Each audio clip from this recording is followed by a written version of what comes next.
าคุ้มบรรยากาศตอนเช้า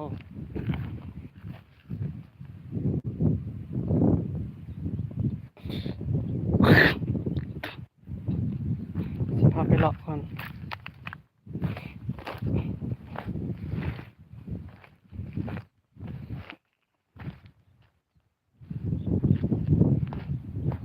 นี่เขาสิขุดเบิ่งบ่อเนาะ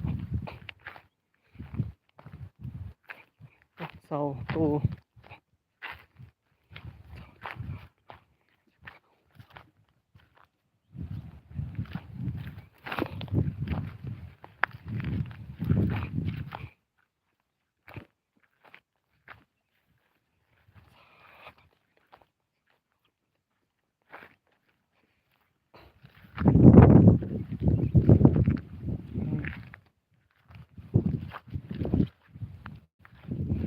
ขนาดผู้สูงนี่รถ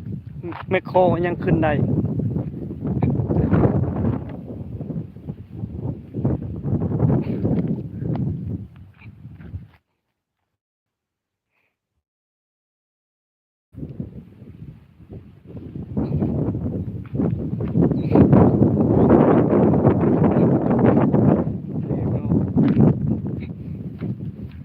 ชมบรรยากาศก่อน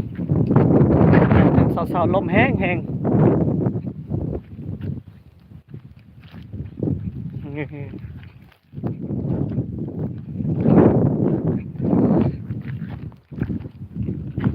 บกล้าเข้าไปไกลกันเนาะยันปลิวไปตามลมเนาะ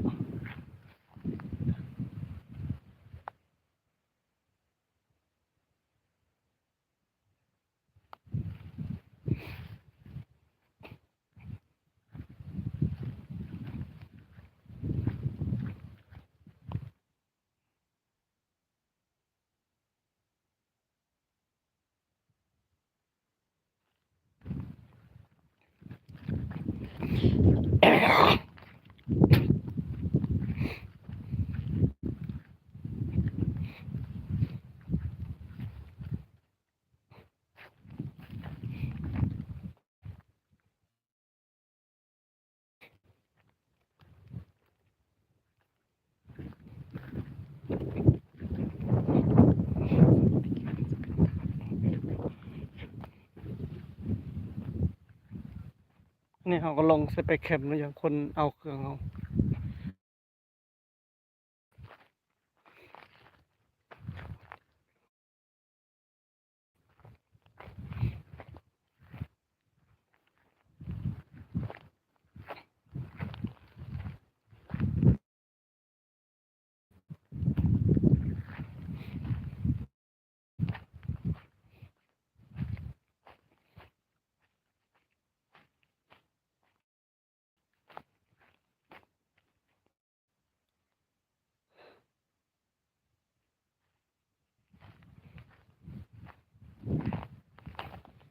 อากาศหนาวไปหน่อยเอ้ย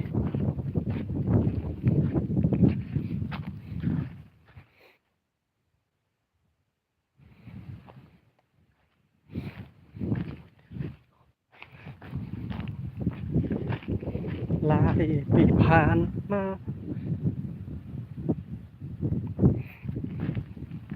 ผสมบรรยากาศผู้สูง